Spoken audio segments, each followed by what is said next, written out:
Hi అండి. ఇప్పుడు నేను మహాభారతంలోని ఆది పర్వంలో తృతీయ శ్వాసాన్ని నేను పారాయణ చేస్తానండి. మీరు శ్రవణం చేయండి. నా పారాయణ గనుక మీకు నచ్చినట్లే కా కామెంట్ రూపంలో నాకు తెలియచేయండి. వైశంపాయనుడు భారతం తెలుపుట. సూతుడు: సౌనకాది మహర్షులారా, జనమేజయ మహారాజ్ సర్పయాగ తంత్రంగా ముగించుకుని సందర్భాలన్నీ మీకు చెప్పాను. యాగం ముగించిన జనమేజయ మహారాజు బ్రాహ్మణులకు, ఋత్వికులకు విరివిగా దక్షిణనిచ్చి సంతోషపెట్టాడు. వేదాభిక్కి అయిన ప్రజలందరినీ అన్ని విధాలా ఆదుకుని వారిని సంతోషపెట్టి వాళ్ళని ఇళ్ళకు పంపాడు. ఒకరోజు పరమ తపోనిధి దయామయుడు అయిన వ్యాస మహర్షి వైశంపాయనాది శిష్యగణంతో జనమేజయుని మందిరానికి వెళ్ళాడు. జనమేజయుడు ఎదురగి మహర్షులందరికీ నమస్కరించి వ్యాస భగవాను ఆసీనుని చేసి పూజించాడు. తర్వాత జనమేజయుడు వ్యాసుల వారితో ఇలా అన్నాడు: ఓ వ్యాస భగవానుడా, నువ్వు భీష్మాది కురు వృద్ధులంతా దగ్గరుండి రాజ్యాన్ని, సంపదల్ని కౌరవ పాండవులిద్దరికీ పంచి ఇచ్చారు. సుఖంగా ఎవరి రాజ్యాన్ని వారు పాలించుకుంటూ ఉండగా ఎందువల్ల వంశనాశనాన్ని తెచ్చిపెట్టే యుద్ధానికి సిద్ధమయ్యారు. మీరెవరూ వారిని వారించలేదా? వారే మీ మాట కాదని ఈ ఘాతకానికి పాల్పడ్డారా? మీరెందుకు అంటీ ముట్టినట్టు ఉదాసీనంగా ప్రవర్తించారు? ఈ విధంగా ప్రశ్నించి జనమేజయునిపై దయగలవాడై వ్యాస మహర్షి తన శిష్యుడైన వైశంపాయనుడి వంక చూస్తూ భారత కథతో కూడిన ఇతిహాసాన్ని వివరించి చెప్పని ఆదేశించి తాను వెళ్ళిపోయాడు. భారత మహిమ. భారత కథ చెప్పడానికి సిద్ధపడిన వైశంపాయనుడు జనమేజయుడి వినయ విధేయతలతో పూజించాడు. ఆ తర్వాత వైశంపాయనుడు తన గురువైన వ్యాసుల వారికి నమస్కరించి సభలో ఉన్న విద్వాంసులందరినీ పేరు పేరున పలకరించి భారత కథ యొక్క మహిమ ఇలా వర్ణించి చెప్పాడు. పురుషులు కోరదగిన ధర్మార్థ కామ మోక్షాలనే పురుషార్థాలన్నీ ఈ భారత కథ తెలుసుకోవడం వలన సిద్ధిస్తాయి. వింటున్న శ్రోతలకు కోరిన కోరికలన్నీ నెరవేరుతాయి. రాజులందరూ తమ రాజ్యాన్ని చక్కగా విస్తరించుకోగలుగుతారు. మనస్సు, వాక్కు, దేహము అనే త్రికరణాల చేత జన్మ జన్మల నుండి పేరుకుపోయిన పాపాలన్నింటినీ కడిగివేస్తుంది. ప్రజలందరి చేత పూజించబడిన సత్యమైన వాక్కు కలది, పండితులచే ఆదరించబడినది, వ్యాస మహర్షిచే వ్రాయబడినది. మహాపరాక్రమశాలులు, సత్యపరులు, కీర్తిధనులు, ఉత్తములు, ధార్మికులు అయిన భారత వీరుల సద్గుణాలను కీర్తించేది, ఇహపర లోకాల్లో శ్రేయస్సును చేకూర్చేది అనేది అనేక వేదాంత విషయాల్లో కూడినది అయిన భారత కథను ప్రారంభిస్తున్నాను. సంగ్రహముగా కౌరవ పాండవుల వైరానికి కారణం: పాండురాజు మరణించిన తర్వాత పాండవులు కూడా ధృతరాష్ట్రుని వద్దనే ఉంటూ వేద విద్యలతో పాటు ధనుర్విద్యను కూడా అభ్యసించారు. పాండవుల గుణగణాలను ధనుర్విద్యలో అభివృద్ధిని చూసి కౌరవులు సహించలేక ఈర్ష్య కలిగారు. పాండవుల పైన చేసే దుష్కార్యాలన్నిటికీ దుర్యోధనుడు కారకుడైతే శకుని, కర్ణ, దుశ్శాసనుడు అతను ప్రోత్సహించేవారు. పాండవులు పరమ ధార్మికులు అవడం వలన దుర్యోధనుడు పెట్టే కష్టాలన్నింటినీ ఓర్పుతూ సహిస్తూ వచ్చారు. దుర్యోధనాదులు ఈర్ష్య ఎంతటి దారుణమైన పనులు చేయించేదో 1-2 సంఘటనలు చెప్తాను వినండి. ఒకరోజు భీముడు గంగా నదిలో ఈత కొట్టి అలసిపోయి ఒడ్డున నిద్రిస్తూ ఉండగా దుర్యోధనాదులు అతన్ని బలమైన తీగలతో బంధించి గంగా నదిలో తోసివేశారు. భీముడు అమిత బలశాలి కావటం ఒకసారి ఒళ్ళు విరుచుకోగానే ఆ లతలన్నీ తెగిపోయాయి. భీముడు నీళ్ల నుంచి తేలికగా బయటకు వచ్చేశాడు. ఇంకో రోజు గాఢ నిద్రలో ఉండగా నల్ల త్రాచుపాము చేత కనిపించారు. భీముడి శరీరం వజ్రం అంత గట్టిదిగా ఉండడం వల్ల పాము కొరలు విరిగిపోయాయి, కానీ విషం శరీరంలోనికి ఎక్కలేదు. మరొక రోజున భీముడు తినే అన్నంలో విషం కలిపి పెట్టారు. అతని దైవాంశతో పుట్టడం వల్ల అన్నంతో పాటు విషం కూడా జీర్ణమైపోయింది. అంతేకాకుండా దుర్యోధనుడు తను పెట్టిన పట్టు విడవని వాడే లెక్కతో చేసిన ఇల్లును ఒకదాన్ని నిర్మించి పాండవులంతా అందులో ఉండేట్లు చేసి ఆ ఇంటికి నిప్పు అంటించాడు. దుర్యోధను దురాలోచన పాండవులు గ్రహించారు. ఇంట్లోనే ఒక సొరంగ ద్వారం ఉంటుందని, దాని గుండా తప్పించుకొని ప్రాణాలను కాపాడుకోమని విదురుడు చెప్పిన మాట వారి జ్ఞాపకం పెట్టుకున్నారు. దానిని బట్టి ధైర్యవంతులు, యోగ్యత గలవారిని, సజ్జనులైన వారిని, సత్యసంధుల్ని, పరోపకారుల్ని, గుణసంపన్నుల్ని పాపకార్యాల నుండి భగవంతుడే కాపాడతాడని తెలుస్తుంది. ఈ విధంగా దుర్యోధనుడు పడుతున్న బాధలన్నింటినీ తట్టుకుంటూ కుంతీదేవితో సహా పాండవులు 5 సొరంగ మార్గం ద్వారా అడవిలోకి పోయి చేరుకున్నారు. అక్కడ భీముడు హిడింబాసురుడు అనే రాక్షసుని చంపి అతని చెల్లి హిడింబని వివాహమాడాడు. ఆ తర్వాత ఏకచక్రపురానికి వెళ్ళి భీముడు బ్రాహ్మణులందరినీ పీడిస్తున్న బకాసురుడిని చంపాడు. అక్కడ నుండి పాండవులంతా బ్రాహ్మణ వేషాలు ధరించి ద్రౌపదిని పట్టణంలో నివసించారు. అప్పుడే ద్రౌపది స్వయంవరం ప్రకటించారు. అర్జునుడు మత్స్య యంత్రాన్ని ఛేదించి ద్రౌపదిని గ్రహించాడు. అతడు ఎదిరించిన రాజులందరినీ జయించాడు. కుంతి, వ్యాస మహర్షులు మొదలైన పెద్దల మాటలను అనుసరించి ద్రౌపదిని పాండవులు 5 వివాహమాడారు. అటు పిమ్మట ద్రుపదుని పట్టణంలో 1 సంవత్సరం పాటు ఉన్నారు. ఆ విషయం తెలుసుకున్న ధృతరాష్ట్రుడు పాండవులను పిలిపించి అర్ధరాజ్యమిచ్చి ఇంద్రప్రస్థం అనే పట్టణంలో నివాసానికి ఏర్పాటు చేశాడు. కొంతకాలం పాండవులు అక్కడే రాజ్యపాలన చేస్తూ సుఖంగా ఉన్నారు. కొంతకాలానికి అర్జునుడు ద్వారకా నగరానికి వెళ్ళి కృష్ణుల సోదరి సుభద్రను వివాహం చేసుకుని వంశోద్ధారకుడైన అభిమన్యుని పుత్రుడిగా పొందాడు. అంతేకాకుండా అర్జునుడు అగ్నిదేవుని వల్ల దేవతా రథాన్ని, దివ్యమైన గుర్రాన్ని, గాంధీవం అనే ధనస్సును, దేవదత్తం అనే శంఖాన్ని, తరగని అమ్ముల పొంది ఇంద్రుణ్ణి అతడి పరివారాన్ని అంతా ఓడించి అగ్ని భాండాగారాన్ని దహించేటి చేసి అగ్నిదేవుని తృప్తిపరిచాడు. ఆ తర్వాత యముడనే రాక్షసుని పిలిపించి మహేసభను నిర్మింపజేశాడు. భీముడు జరాసంధుని చంపి ధర్మరాజు చేసే రాజసూయ యాగాన్ని సగమం చేశాడు. పాండవులు చేసిన విరోచితమైన ఘనకార్యాలు చూసి ఓరవలేక దుర్యోధనాదులు ఈర్ష్యతో శకుని చేత మాయాజూదంలో ధర్మరాజును ఓడించి 12 ఏళ్ల అరణ్యవాసంతో పాటు జనులు నివసించే ప్రాంతంలో వారెవరో తెలియకుండా అజ్ఞాతవాసం 1 ఏడాది పాటు గడపని నియమం విధించాడు. పాండవులంతా అడవిలో నివసిస్తూ ఉండగా అర్జునుడు శివుని గూర్చి గొప్ప తపస్సు చేసి శివుని అనుగ్రహం చేత పాశుపతాస్త్రాన్ని, దివ్యమైన బాణాలని పొందాడు. ఈ విధంగా 13 సంవత్సరాల నియమం తప్పకుండా గడిపిన పుణ్యాత్ములైన పాండవులు తమ వంతు అర్ధరాజ్యాన్ని కోరారు. దుర్యోధనుడు అందుకు అంగీకరించకపోవడం వల్ల భారత యుద్ధం అనివార్యమైంది. భరత వంశస్థులైన కురు పాండవులు శ్రేష్టమైన చరిత్రను తెలిపే కథ కాబట్టి దీన్ని మహాభారతం అనే పేరు ప్రసిద్ధమైంది. వసు మహారాజు వృత్తాంతం. అటువంటి మహాభారతాన్ని రాసిన వేదవ్యాసుల వారి జన్మ వృత్తాంతాన్ని ముందుగా చెప్తాను విను. పూర్వం చేది దేశాన్ని వసువు అనే రాజు పరిపాలిస్తూ ఉండేవాడు. అతడు అన్ని విషయాల్లోనూ దేవేంద్రుడితో పోల్చదగినవాడు. ఆ వసువు ఒక రోజున వేటకని అరణ్యానికి వెళ్ళాడు. అక్కడ అనేక ముని ఆశ్రమాలను దర్శించాడు. ఉన్నట్టుండి అతడిలో వైరాగ్యం చోటు చేసుకుంది. ధనస్సు బాణాన్ని వదిలి అవతల పారేసి రాజ్యభోగాలు వదిలి అక్కడే ఒక కుటీరం నిర్మించుకొని తపస్సు ప్రారంభించాడు. ఒకరోజు దేవేంద్రుడు వసుమహారాజు వద్దకు వచ్చి, పాపరహితుడా, నువ్వు వర్ణాశ్రమ ధర్మాన్ని చక్కగా రక్షిస్తూ ప్రజారంజకంగా పాలన చేశావు. రాజ్యాన్ని, రాజభోగాల్ని కాలదాన్ని తపస్సు చేయడం నీకే చెల్లింది. నువ్వు తప్ప మరెవరూ ఇట్లా చేయలేరు. నీ నిర్మల స్వభావం నాకు బాగా నచ్చింది. నువ్వు నాకు స్నేహితుడిగా ఉండు. తిరిగి రాజ్యపాలన చేపట్టు. అప్పుడప్పుడు నా వద్దకు వచ్చి వెళ్తూ ఉండు. అందుకొక నీకు దివ్య విమానాన్ని ప్రసాదిస్తున్నాను, దివ్యత్వాన్ని కూడా ఇస్తున్నాను. నువ్వు నా వద్దకు వస్తూ పోతూ ఉండేందుకు దివ్య విమానం కానుకగా ఇస్తున్నాను, తీసుకో. ఈ పద్మమాల ఎన్నటికీ వాడిపోదు. దీన్ని ధరించు. ఎంత శక్తివంతమైన ఆయుధాన్నైనా నిన్ను తాకనివ్వదు. దీన్ని ఇంద్రమాల అంటారు అని పలికాడు. వసుమహారాజు ఆ విమానంలో తరచుగా పైలోకాలకు వెళ్ళి వస్తూ ఉండడం చేత అతన్ని ఉపరిచరుడు అని పిలిచేవారు. ఇంద్రుడు ఇచ్చిన మాలకి జ్ఞాపికగా ఏటేటా రాజులందరి చేత ఈశ్వరుడికి, ఇంద్రాది దేవతలకు ప్రీతి కలిగేట్టుగా ఇంద్రోత్సవాన్ని చేయించేవాడు. అందుకు ఇంద్రాది దేవతలంతా ఎంతో సంతోషించారు. ఉపరిచరుడు వసు మహారాజు భూలోకంలో చేయిస్తున్న ఇంద్రోత్సవాలకు ఇంద్రుడు ఎంతో సంతోషించి 5 పుత్రులు కలుగుగాక అని దీవించి బృహద్రథుడు, మణివాహనుడు, సౌలభుడు, యాదవు, రాజనుడు అనే 5 పుత్రులు వసు మహారాజు జన్మించారు. ఆ 5గురిని 5 దేశాలకు రాజును చేసి తన రాజర్షి అయ్యాడు. ఒకరోజు అతడు సుక్తిమతి అనే నదీ తీరానికి పోయాడు. అక్కడ కోలాహలం అనే పర్వతం సుక్తిమతిని కామించి ఆమె ప్రవాహానికి అడ్డుగా నిలబడింది. ఉపరిచరుడు ఆ పర్వతాన్ని వటనకాలతో తన్ని శక్తిమతిని అతని నుండి విడుదల చేశాడు. సుక్తిమతి కృతజ్ఞత కలదే తన కుమారుడైన వసువుని కుమార్తె అయిన గిరికను మహారాజునకు ఉపరిచరు మహారాజునకు అనుకగా ఇచ్చింది. రాజు వసువుని తన సేనాపతిగా నియమించుకుని గిరికను వివాహమాడి తన ధర్మపత్నిగా చేసుకున్నాడు. కొన్నాళ్ళకి గిరిక ఋతుమతి అయింది. ఆమె మృగ మాంసం తెచ్చిపెట్టమని పితృదేవత ఆజ్ఞాపించారు. వేటాడి మృగమాంసం తెచ్చేందుకు రాజు అడవికి వెళ్ళాడు. వేటకు వెళ్ళాడన్న మాటే కానీ కళ్ళు చెదిరినా మూసిన గిరిక అందమైన కన్నులు, వక్షోజాలు, సోయగము, పిరుజులు, వంపులు, చంద్రబింబం వంటి తెల్లటి ముఖము, నల్లగా 9 లాంటి కురులు, ఆమె ముద్దులకే మాటలు తలుచుకుంటూ ఉపరిచరుడు మనసంతా గిరికి ఆకట్టుకుంది. ఈ భావన అవస్థలు అనుకోకుండా శ్వేతస్థలం అయింది. అతడు అమోఘమైన వీలైన ఒక ఆకు దొప్పలో జార విడిచి దాన్ని ఒక డేగ మెడలో వేలాడగట్టి గిరికి అందించమన్నాడు. డేగ దాన్ని తీసుకుని ఆకాశ మేఘాలపైన ప్రయాణం చేస్తూ ఉండగా మరో డేగ దాన్ని అడ్డగించింది. ఆ రెండు ఆకాశంలో పోట్లాడుకుంటూ ఉండగా వీర్యం ఉంచిన డొప్పు కాస్త చిరిగిపోయి కింద నదిలో పడింది.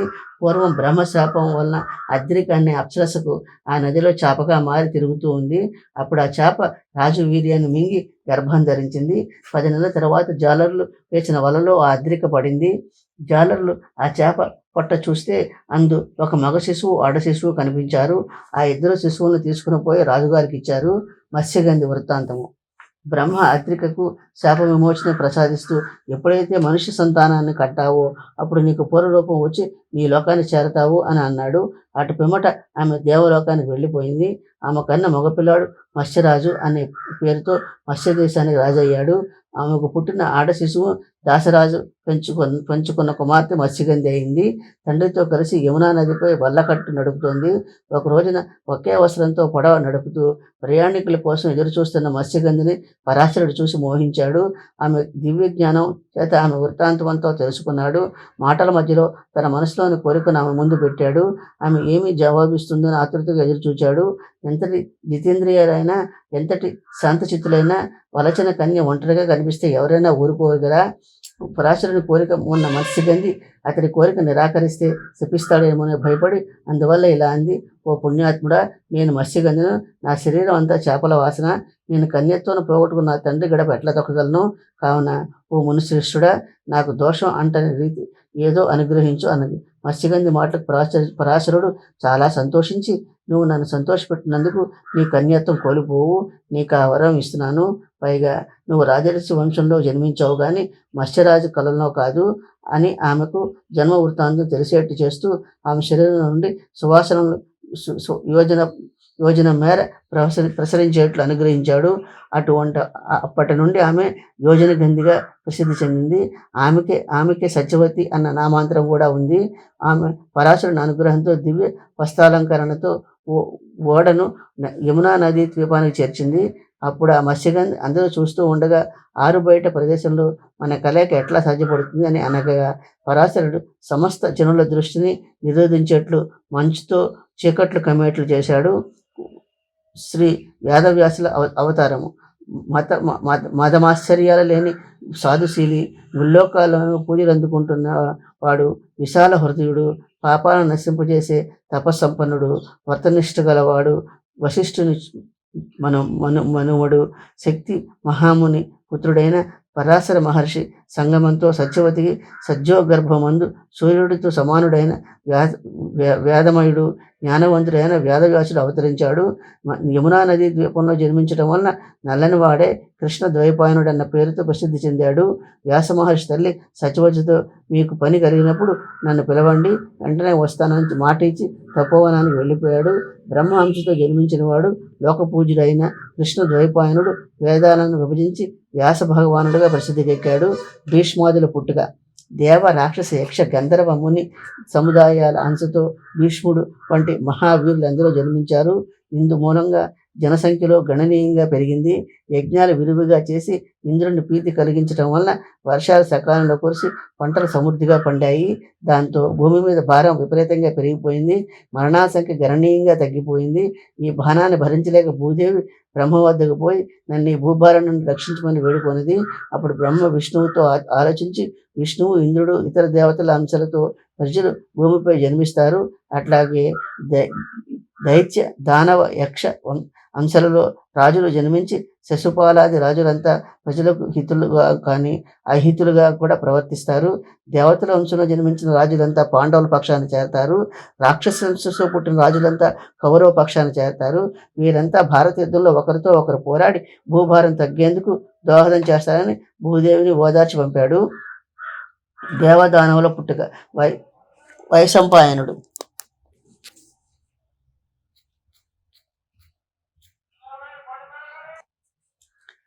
దేవదానవుల పుట్టుక. వైశంపాయనుడు జనమేజయ మహారాజా. బ్రహ్మ మానసపుత్రులు మరీచి, అంగీరసుడు, అత్రి, పులస్త్యుడు, పులుహుడు, క్రతువు అనే వాళ్ళు ఉన్నారు. వీరిలో మరీచికి కశ్యప ప్రజాపతి జన్మించాడు. కశ్యపుడికి స్థావ జంగమాలన్నీ పుట్టారు. బ్రహ్మదేవుడు కుడి చేతి బొటన వేల నుండి ఆ, దక్ష ప్రజాపతి జన్మించాడు. ఎడమ బొటనవేలు నుండి ధరణి అనే స్త్రీ జన్మించింది. దక్షునికి ధరణికి 1000 మంది పుత్రులు, 50 మంది పుత్రికలు జన్మించారు. వాళ్ళంతా జ్ఞాన మార్గాన్ని అవలంబించి ముక్తి పొందారు. దక్ష ప్రజాపతి కలిగిన 50 మంది కుమార్తెలలో 13 మందిని కశ్యపుడికే ఇచ్చాడు. కశ్యపుడికి ఇచ్చిన వారిలో అతిథికి ద్వాదశాదిత్యులు జన్మించారు. అట్లా కశ్యపుడికి ఇచ్చిన ఇంకో కుమార్తెకి పేరు దితి. ఆమెకు జన్మించిన వారంతా దైత్యులయ్యారు. ఈమెకు హిరణ్యకశిపుడిని జన్మించాడు. ఇతడు బహుపరాక్రమశాలి. ఇతడు ప్రహ్లాదుడికి మొదలైన 5 కుమారులు జన్మించారు. ప్రహ్లాదుడికి విరోచనుడు, కుంభుడు, నికుంభుడు అనే 3 కొడుకులు పుట్టారు. వీరిలో విరోచనుడికి బలి పుట్టాడు. బలికి బాణాసురుడు జన్మించాడు. బాణాసురుడికి ధను అనే భార్య ద్వారా 40 మంది దానవులు జన్మించారు. ఇక పైన వారి సంతానానికి లెక్కే లేదు. కాల అనే వనితకు వినాశనుడు, క్రోధుడు మొదలైన 8 మంది పుట్టారు. అనాయువు అనే వాళ్లకు విక్షర, బల, వీర, వృతులు అనే 4 పుత్రులు కలిగారు. వీరంతా మహాబలాఢ్యులే ఇంద్రునికి శత్రువులయ్యారు. సింహికకు రాహువు, మునికి భీమసేనాదులైన 16 మంది గంధర్వులు జన్మించారు. వినతకి గరుడు పుట్టాడు.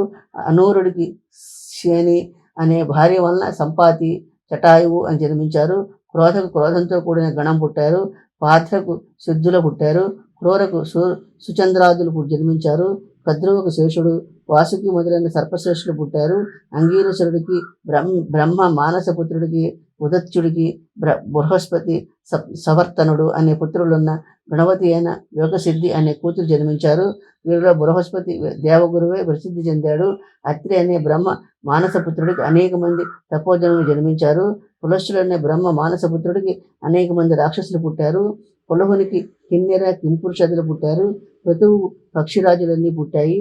దేవుడికి వసువుకు ప్రజాపతి పుట్టాడు. ప్రజాపతికి 7 భార్యలు. వారిలో ధూమ్ర అనే ఆమెకి ధరుడనే వాడు పుట్టాడు. బ్రహ్మ విద్యకు ధ్రువుడు, మనస్వికి సోముడు, రతికి అహుడు, శ్వసకి అనిలుడు, శాండిలకి అగ్ని, ప్రభాతకి ప్రత్యూష, ప్రభాస అనే పేర్లు గల 8 మంది వసువులు జన్మించారు. ధ్రువుడనే వసువుకు కాలుడు పుట్టాడు. దేవదానవుల అంశతో భూమిపై పుట్టినవారు. జగత్తుకు అధ్యుడైన శ్రీ మహావిష్ణువు అంశతో శ్రీకృష్ణుడు జన్మించాడు. అదే విష్ణుమూర్తి అంశతో ఆదిశేషుడు బలరాముడుగా జన్మించాడు. లక్ష్మి అంశతో రుక్మిణి జన్మించింది. సనత్ కుమారుడి అంశతో ప్రద్యుమ్నుడు. అప్సరసలంతా 16,000 గోపికలుగా జన్మించారు. ప్రభాసుడు అనే 8 మంది వసువు అంశతో భీష్ముడు జన్మించాడు. బృహస్పతి అంశతో ద్రోణుడు జన్మించాడు. యమధర్మరాజు అంశతో విదురుడు జన్మించాడు. సిద్ధి, బుద్ధి అనే దేవతలు కుంతి, మాద్రులుగా జన్మించారు. యముడు మరో అంశతో ధర్మరాజు, వాయువుడు అంశతో భీముడు, ఇంద్రుడి అంశతో అర్జునుడు, అశ్విని దేవతల అంశతో నకుల సహదేవులు, లక్ష్మి అంశతో ద్రౌపది జన్మించారు. అగ్ని అంశతో దృష్టజమునుడు జన్మించారు. అంతటి జనమేజయుడు వైశంపాయనుతో అరిషడ్వర్గాన్ని జయించిన పుణ్యచరితుడైన భరతుడు పుట్టిన పాండవుల వంటి రత్నాలు గల సముద్రం వంటి కౌరవ వంశాన్ని గురించి చెప్పు వినాలని ఉంది అన్నాడు. కౌరవ వంశం సాటిలేని ధర్మ మార్గంలో భూమిని అంతా పాలించిన వారిలో ఊరు, కురు పాండురాజుల అంశాలు ఎన్నదగినవి. దక్షుడు కుమార్తె అతిథికి, కశ్యపుడికి జన్మించిన వివస్వంతుడికి 5 సంతానం. వారే వైవస్వత మనవులు యముడు, శని, యమున, తపతి అనేవారు. వైశంపాయనుడికి వేణుడు మొదలైన 50 మంది పుట్టారు. వారంతా వాళ్ళలో వాళ్లే కొట్టుకుని మరణించారు. వైవస్వత మనవు కుమార్తె పేరు ఇలా.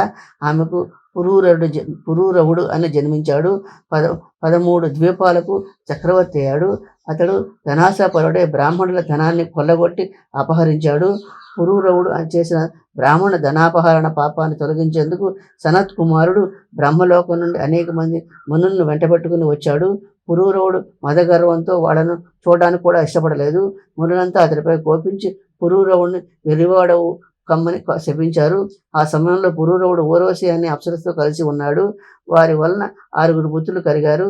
వారే ఆయువు, ధీమంతుడు, అమావసుడు, దృఢాయువు, వనాయువు, శతాయువు, ఆయువు, నహుషుడు, వృద్ధశర్మ, రజి, గయుడు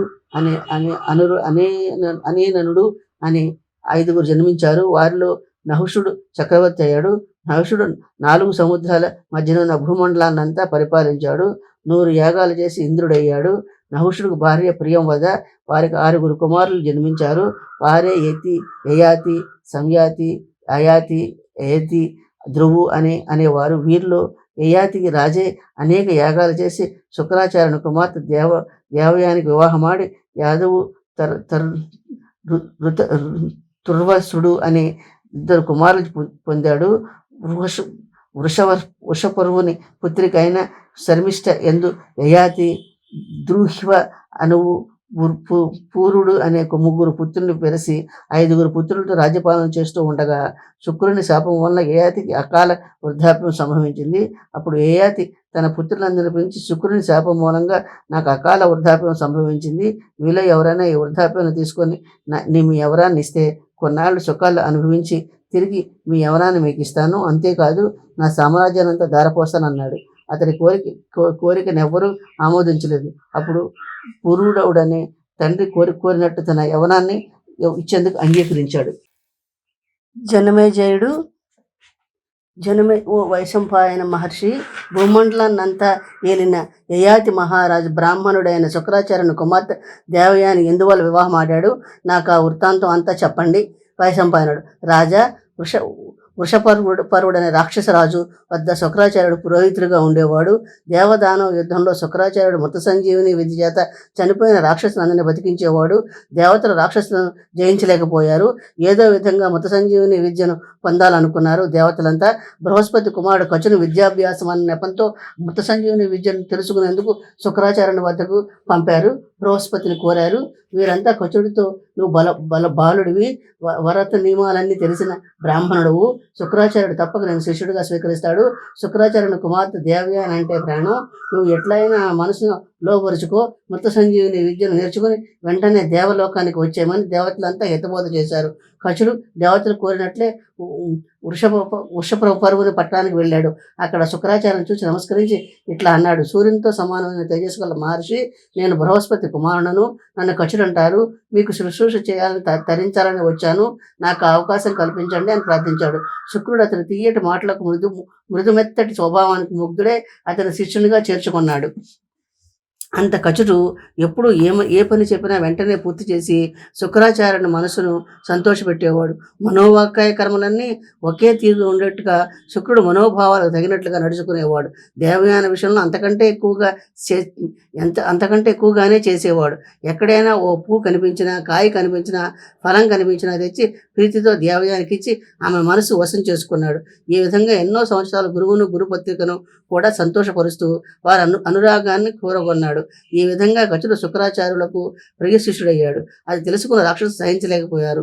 ఇందుకు ముఖ్య కారణం ఇతడు దేవగురువైన బృహస్పతి కుమారుడు కావడమే. బృహస్పతి రాక్షసులకు సహజ శత్రువు కదా. ఒకరోజు గోవును తొలుకుని అడవికి వెళ్ళిన కచుడు తిరిగి రాలేదు. గోవులన్నీ తిరిగి వచ్చాయి, కానీ కచుడు రాకపోవడంతో దేవయాన మనసు కీడు శంకించింది. తండ్రి, గోవులన్నీ ఇంటికి తిరిగి వచ్చేశాయి. పశుపక్షాదులన్నీ గోళ్లకు చేరాయి.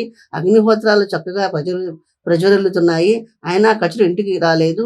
రాక్షసులు ఏమైనా చంపి ఉంటారా, లేక ఏదైనా విషసర్పాల బారిన పడి ఉంటాడా అని మెరపట్టుకుంది.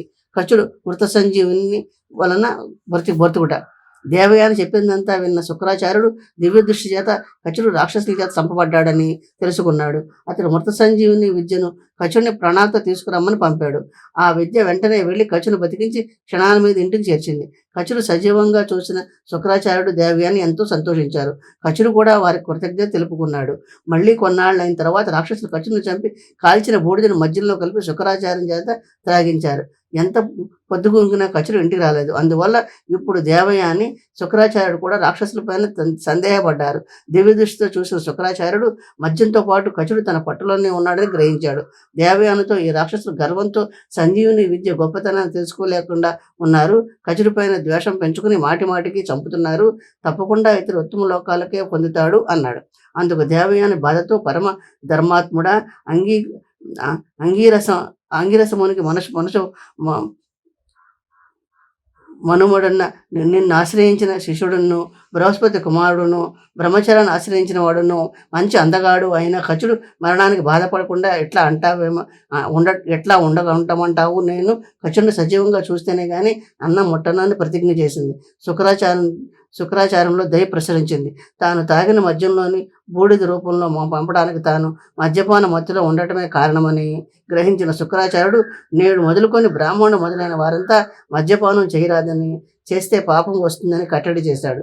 తన పట్టలో ఉన్న కచుడిని వెంటనే బతికించమని సంజీవిని విద్యను ఆదేశించాడు. వెంటనే కచుడు బతికాడు. కడుపులోనే ఉండి, ఓ పాపరహితుడా శుక్రుడా, నీ అనుగ్రహాన్ని వలన దేహాన్ని ప్రాణాన్ని పొందాను. నా యందు దయ ఉంచి నీ కడుపులో నుండి బయటకు వచ్చే మార్గం చెప్పు అని ప్రార్థించాడు. అప్పుడు శుక్రాచార్యుడి పరిస్థితి అర్థమైంది.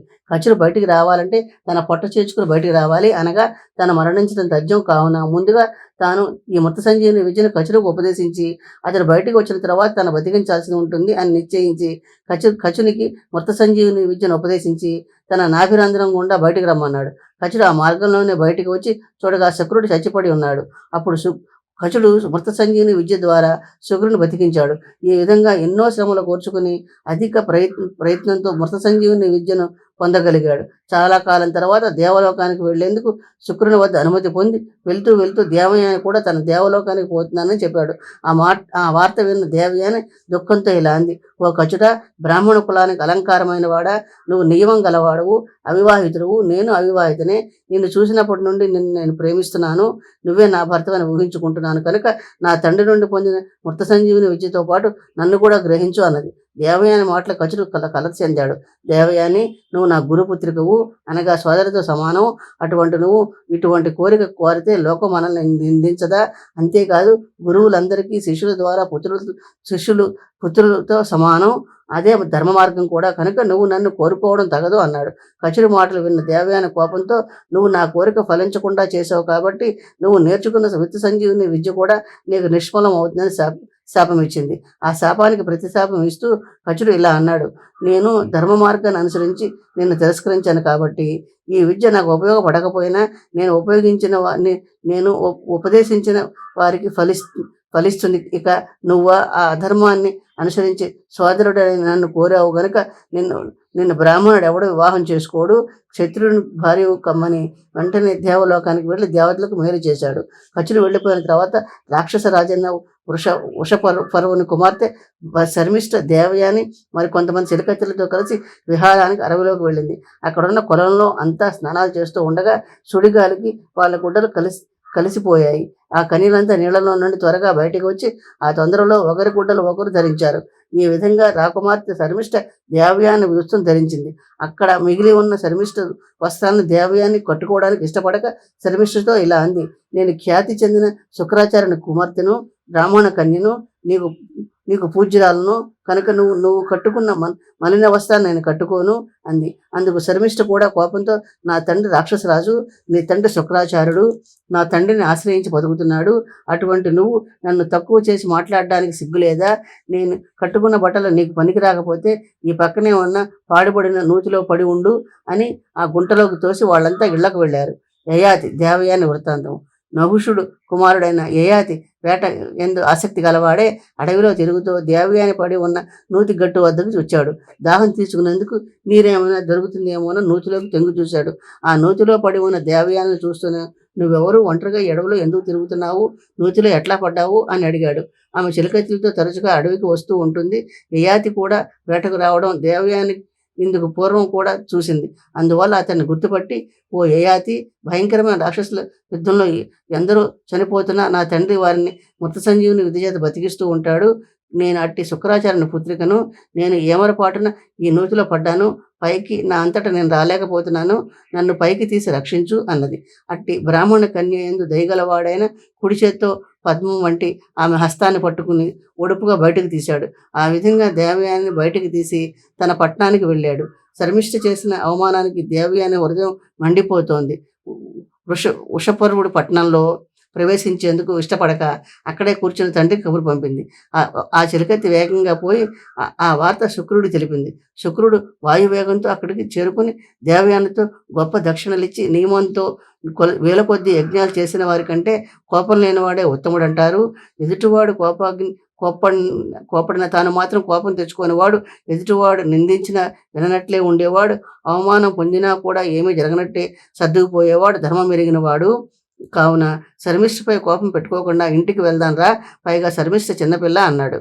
అందుకు దేవయాని తండ్రి, వృషపర్వుడు రాజ్యం వెళుతున్న అతడి పట్టణంలోకి అడుగు పెట్టను, ఇంకెక్కడికైనా వెళ్ళిపోతాను అంది. ఆ మాటలు విన్న శుక్రుడు, అమ్మా నువ్వే నా ప్రాణానివి, నిన్ను విడిచి నేను ఉండలేను, పద నీతో పాటు నేను వస్తాను అన్నాడు. ఈ విషయం అంతా వేగుల ద్వారా వృషపర్వుడికి తెలిసి వెంటనే అక్కడికి పరుగును వచ్చి శుక్రుడికి నమస్కరించి, విప్రోత్మ, మీ విద్య యొక్క మహత్వం వల్లనే దేవతలను జయిస్తూ నా రాజ్యాన్ని విస్తరించగలిగాను. నేను నా రాజ్యము నా సంపదలని నీవిగానే భావించు అన్నాడు. శర్మిష్ఠను దేవయాని దాసివి కమ్మని కోరుట. మునీంద్ర, ఈ దేవయాని ఏది ఇష్టమో నేను దాన్ని ఇస్తాను అని వృషపర్వుడు అనగానే దేవయాని సంతోషించి, అయితే శర్మిష్ఠతో కలిసి 1000 మంది దాసీలు కావాలి అంది. వెంటనే వృషపర్వుడు శర్మిష్ఠను పిలిపించి 1000 మంది కన్యలతో దేవయానికి దాసీగా ఇచ్చి శుక్రాచార్యను సంతోషపెట్టాడు. శర్మిష్ఠ కూడా తండ్రి ఆజ్ఞ కాదనక దేవయాని అడిగిన సేవలన్నీ చేస్తూ ఉన్నది. ఒక రోజున దేవయాని శర్మిష్ఠతో ఇతర స్నేహితురాండ్రతో కలిసి పూర్వం వెళ్ళిన వనానికి విహారానికి వెళ్ళింది. వారంతా అక్కడ చక్కగా అలంకరించుకున్నారు. వాళ్ళు కట్టుకున్న పట్టు చీరలన్నీ రంగురంగులుగా మెరిసిపోతున్నాయి. బంగారు ఆభరణాలు సూర్యరశ్మితో కలిసి ప్రకాశించాయి. ఇక స్త్రీల సహజ సంపద మాటకొస్తే వారి ఎత్తైన అందమైన స్తనాలపైన చల్లుకున్న కుంకుమ పువ్వు యొక్క సుగంధాలు, తలలో తురుముకున్న పూలు పరిమళాలు, స్త్రీల ముఖాల నుండి వెలువడే కర్పూరంతో కూడిన తాంబూల సువాసనలు మొదలైనవి వాయుదేవుడే స్వయంగా మోసుకుని పోయి వేటకే వచ్చిన యయాతి మహారాజు చుట్టుముట్టాడు. అక్కడికి వచ్చిన యయాతి మహారాజు చూసి దేవయాని మొదలైన స్త్రీలందరూ నేత్రాలు చంచలమయ్యాయి. కలువరేకులు లాంటి ఆమె నేత్రాలతో వివిధ పరిమాణాలు వెదజల్లే పుష్పాలతోనూ ఆ యయాతి మహారాజును పూజించారు. దేవయాని యయాతిల వివాహము. అప్పుడు ఆ యయాతి వారందరి మధ్య సుఖంగా కూర్చుని రూపలావణ్యాలతో చూపరులను ఆకట్టుకునే దేవయాని సౌందర్యానికి ముగ్ధుడే ఆమె ఎవరో తెలుపమని అడిగాడు. అందుకు దేవయాని ఇలా బదిలిచ్చింది, పాపరహితుడైన ఓ యయాతి, నేనెవరో నీకు ముందే తెలుసు. నేను ఒంటరిని నూతిలో పడి ఉంటే చెయ్యిచ్చి పైకి తీసి నా ప్రాణం కాపాడావు, గుర్తులేదా? ఇక ఈమె పేరు శర్మిష్ఠ, ఈ దేశపు రాజైన వృషపర్వుని కుమార్తె. నన్నెప్పుడు అంటిపెట్టుకుని ఉంటూ సేవలు చేస్తూ ఉంటుంది. నాకు సేవకురాలు. ఓ రాజశ్రేష్ఠుడా, నువ్వు ఆనాడు నీ కుడి చేతిని పట్టుకుని బయటకు తీశావు. అందుకు సూర్యభగవానుడు సాక్షి. అట్టి మధురమైన క్షణాన్ని నువ్వు ఎట్లా మర్చిపోగలిగావు? ఓ యయాతి మహారాజా, నన్ను వివాహం చేసుకో. నాతో పాటు ఈ శర్మిష్ఠ మరో 1000 మంది దాసీలు కూడా వచ్చి నీకు సేవలు అందిస్తూ ఉంటారు. నువ్వు ఇంద్రుడిలా భోగాలు అనుభవిస్తూ సుఖంగా ఉంటావు అంది. అందుకు యయాతి, ఓ దేవయాని, నువ్వు కోరిన కోరిక ధర్మవిరుద్ధంగా ఉంది.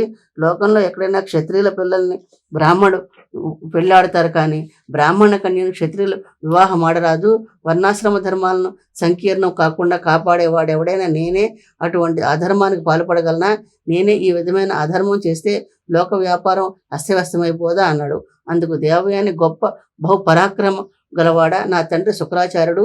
అతడు లోకాలన్నిటికీ ధర్మాధర్మాలని నిర్ణయించే శాస్త్రకారుడు. అటువంటి పాపరహితుడైన నా తండ్రి ఆజ్ఞాపిస్తే నన్ను వివాహం ఆడతావా అని అడిగింది. ఆ మాటలు విన్న యయాతి మహాముని అయిన శుక్రాచార్యుడు వచ్చి, ఈ వివాహం ధర్మానికే విరుద్ధం కాదని చెబితే నేను వివాహం చేసుకుంటాను అన్నాడు. దేవయాని వెంటనే శుక్రాచార్యుని అక్కడికి పిలిపించింది. శుక్రాచార్యుడు అక్కడికి రాగానే యయాతి లేచి నిలబడి బ్రాహ్మతో సమానుడైన శుక్రాచార్యునికి వినయపూర్వకంగా నమస్కరించాడు. అటు పిమ్మట శర్మిష్ఠ 1000 మంది దాసీలు కూడా నమస్కరించారు. ఆ తర్వాత దేవయాని తండ్రితో ఇలా అంది, ఓ తండ్రి, ఈ రాజశ్రేష్ఠుడు ఇంతకు పూర్వమే నా చేతిని గ్రహించాడు, పాణిగ్రహణం చేసుకున్నాడు. అటువంటి నన్ను వేరెవరైనా గ్రహిస్తారా? కావున ఈ జన్మకు యయాతే నా భర్త అని నిశ్చయంగా చెప్తున్నాను. అయితే నేను బ్రాహ్మణి కన్యను కావడం వలన ధర్మానికి వ్యతిరేకమని నన్ను స్వీకరించేందుకు ఈ రాజశ్రేష్ఠుడు తటపటాయిస్తున్నాడు. ఈ విషయం నువ్వు జోక్యం చేసుకుని నాకు ఇతడితో వివాహం జరిగేట్లు అనుగ్రహించమని కోరింది. దేవయాని మాటలు విన్న శుక్రాచార్యుడు, రాజా, నువ్వు దేవయాని వివాహం చేసుకో. నీకు ఆమెతో జరిగే వివాహం వల్ల ఎటువంటి అధర్మ దోషం లేకుండుగాక అని దీవించాడు.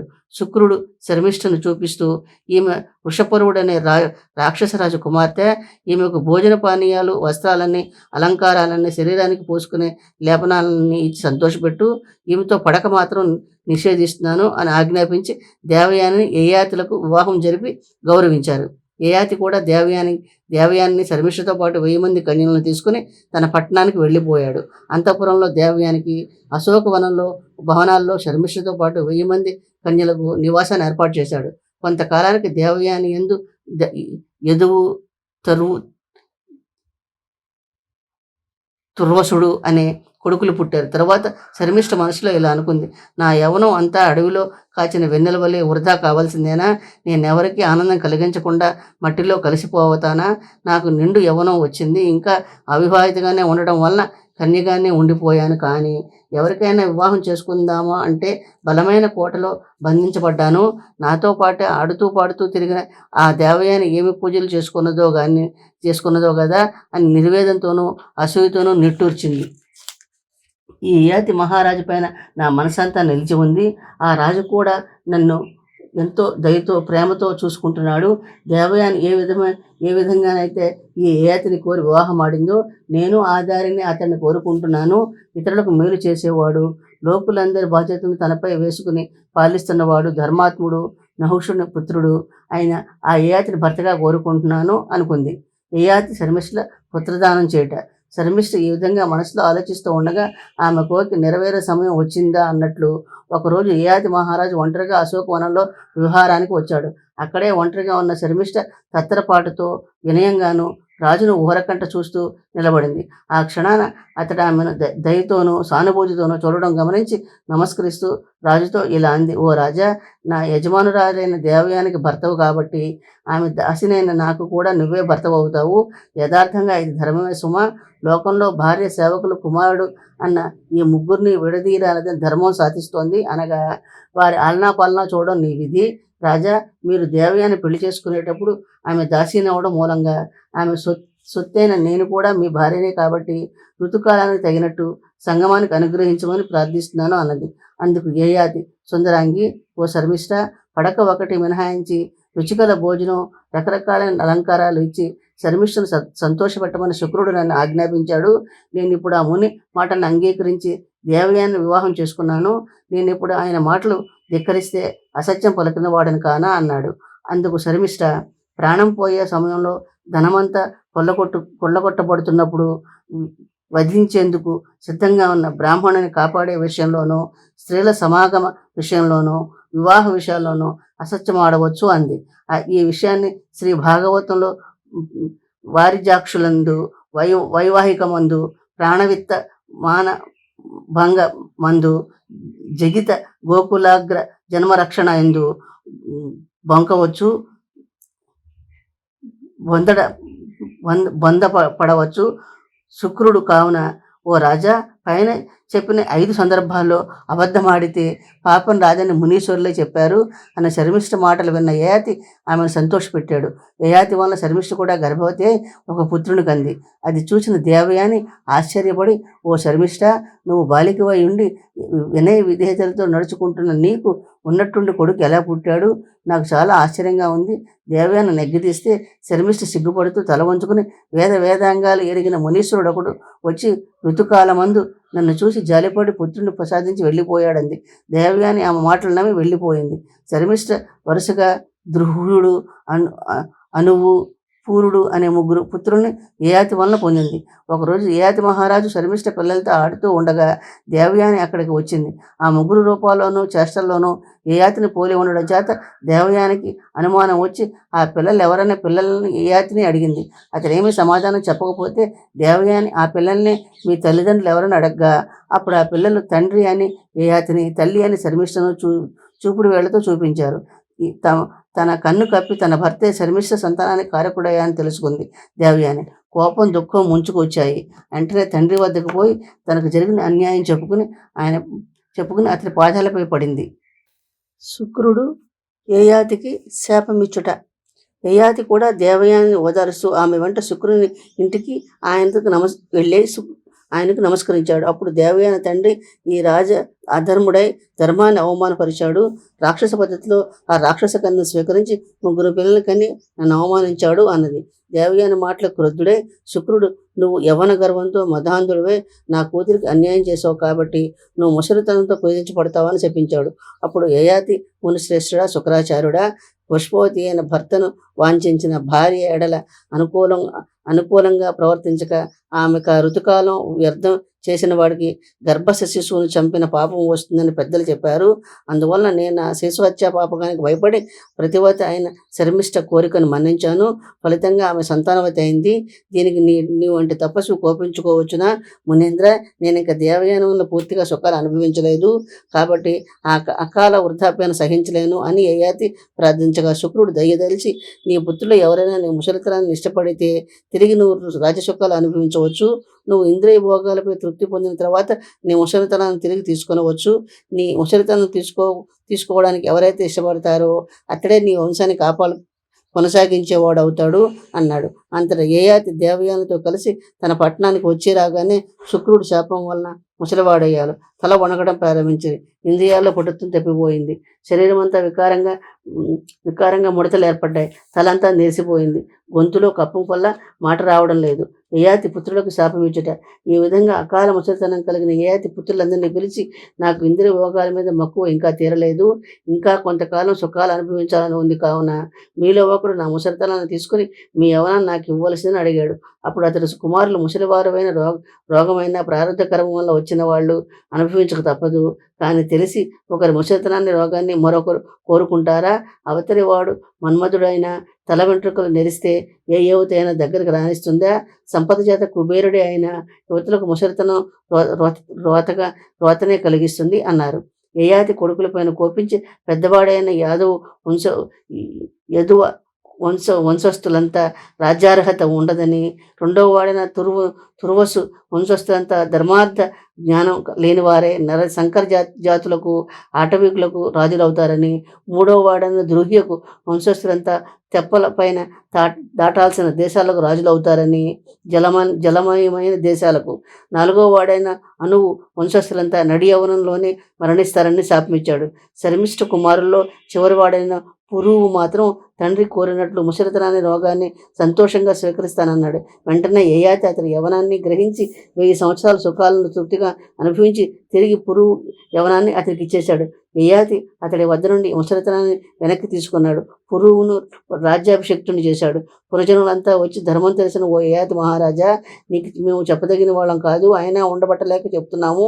శుక్రుని మనవుడు, సమర్థుడు, రాజ్యం నేలగల సామర్థ్యం ఉన్నవాడు అయిన యాదవు ఉండగా అందరికంటే చిన్నవాడు, పైగా నిందించదగిన స్త్రీకి పుట్టినవాడు అయిన పురువుడిని రాజును చేయడం గల ఔచిత్యం ఏమిటి అని అడిగారు. వారికి యయాతి ఇలా బదులు చెప్పాడు.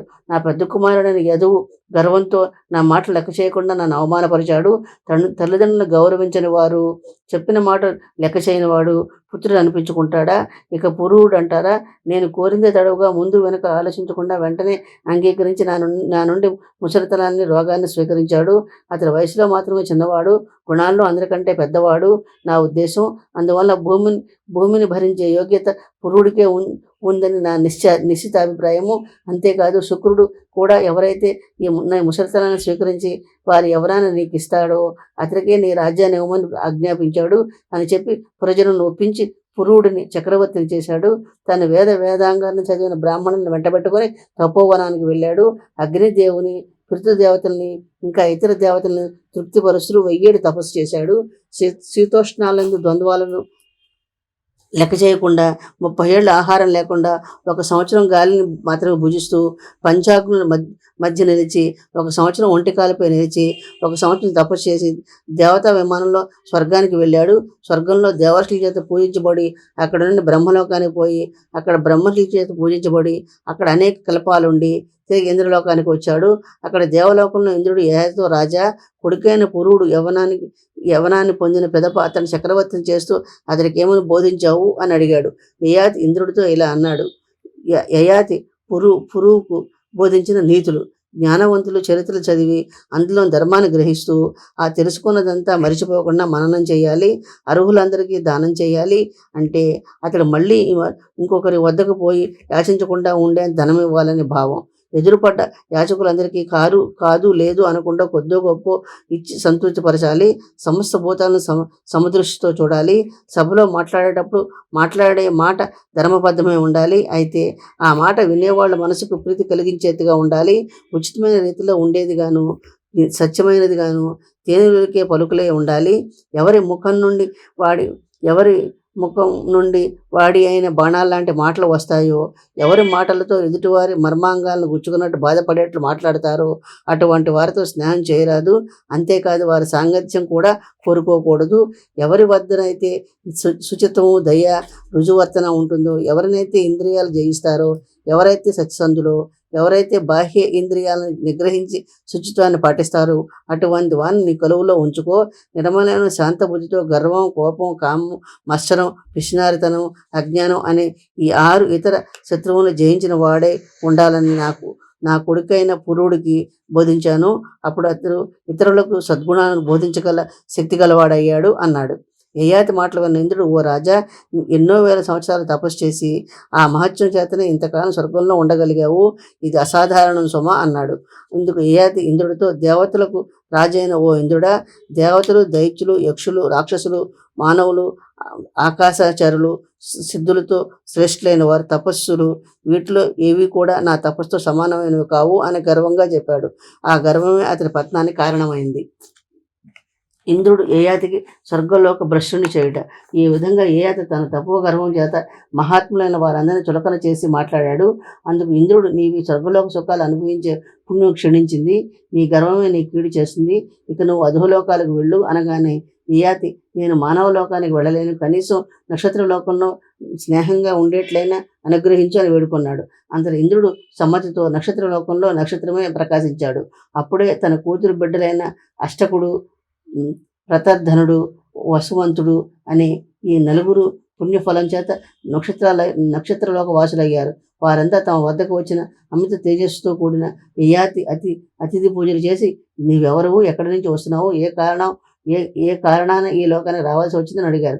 అందుకు యయాతి ధర్మాత్ముడు, పాపరహితుడు అయిన నహుషుడు కుమారుణ్ణి, భూలోకంలో పురుడు అనే చక్రవర్తి తండ్రిని, నా పేరు యయాతి. నేను చేసిన తపస్సు యొక్క పుణ్యఫలం చేత బ్రహ్మలోకం మొదలైన దేవతలోకాలన్నింటిలోనూ పుణ్యఫలాలను అనుభవించి ఇంద్రలోకానికి వెళ్ళాను.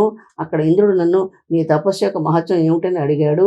నేను దేవతల, సిద్ధులు, మునిశ్రేష్ఠులు తపస్సుల కన్నా నా తపస్సు శ్రేష్టమైందని చెప్పాను. నా మాట విన్న దేవేంద్రుడు నాలో తల ఎత్తిన గర్వాన్ని కోపించి నన్ను అధోలోకాలకు పొమ్మన్నాడు. అప్పుడు నా తప్పేమిటో నాకు తెలిసి వచ్చింది. గర్వం అనేది ఎంత గొప్ప తపస్సునైనా నాశనం చేస్తుందని. తర్వాత దేవేంద్రుడి అనుమతితో ఈ నక్షత్ర లోకానికి వచ్చాను అని చెప్పాడు. యయాతి తెలిపిన కథంతా విన్న అష్టకుడు మొదలైన వారు అతడు తమ తాతగారని తెలుసుకున్నారు. పుణ్యఫలం చేత సమస్త లోకాలు దర్శించడం వలన ఆయనకు అన్ని విషయాల్లోనూ అపారమైన జ్ఞానం ఉంటుందని భావించి ఇలా అడిగారు. ధర్మాలను, అధర్మాలను, మంచి చెడ్డల స్వభావాన్ని, జీవుల పిండోత్పత్తి విధానాన్ని, వర్ణాశ్రమ ఆచారాలను తెలపమని అడిగారు. యయాతి అష్టకాదులకు బదులు తెలుపుట. యయాతి, సర్వభూతములను దయ కలిగి ఉండడం కన్నా శ్రేష్టమైన ధర్మం మరొకటి లేదు. వేదంలో తెలిపిన కర్మలన్నిటినీ విధిని అతిక్రమించకుండా ఆచరించాలి. అట్లాగే నిషేధించబడిన వాటిని తప్పక విడిచిపెట్టాలి. అట్లా చెయ్యని పక్షంలో అది నీచమైన గతికి దారితీస్తుందని మునులు చెప్పారు. గర్వంతో కూడిన అగ్నిహోత్రం, ఆడంబరానికి చేసే వేదాధ్యయనము, గర్వంతో కూడుకున్న మౌనం, జ్ఞానం లేకుండా చేసే యజ్ఞం, ఇవన్నీ భూమిపైన అయోగ్యమైనవి అని యయాతి తన మనవలకు చెప్పగా, అష్టకాదులు అతడితో ఇలా అన్నారు. ఓ యయాతి మహారాజా, నువ్వు ధర్మాలను తెలిసిన వాడువు, స్వర్గంలో మెలగడం తెలిసిన నేర్పరివి. మాకు పుణ్యలోకాలు ఉన్నాయా అని అడిగారు. అందుకు యయాతి, మీకు పుణ్యలోకాలు ఉన్నాయని చెప్పగా వారంతా సంతోషించారు. ఈ విధంగా యయాతి ఉత్తములతో స్నేహం వలన మనుమలతో కలిసి పుణ్యలోకాలకు వెళ్ళాడు. నా ఛానల్ను కూడా సపోర్ట్ చేయండి, సబ్స్క్రైబ్ చేయండి, లైక్ చేయండి, షేర్ చేయండి. నా కుకింగ్ ఛానల్ కూడా డిస్క్రిప్షన్ బాక్స్లో ఇస్తానండి, దాన్ని కూడా మీరు సపోర్ట్ చేయండి. కుకింగ్ ఛానల్లో వీడియోస్ అన్ని ప్లేలిస్ట్లో ఉన్నాయండి. నా పారాయణ మీకు నచ్చినట్లయితే మీరు కామెంట్ రూపంలో తెలియచేయండి, నాకు సపోర్ట్గా ఉంటుందండి. మీరందరూ బాగుండాలని బాబాని మనస్ఫూర్తిగా ప్రార్థిస్తానండి.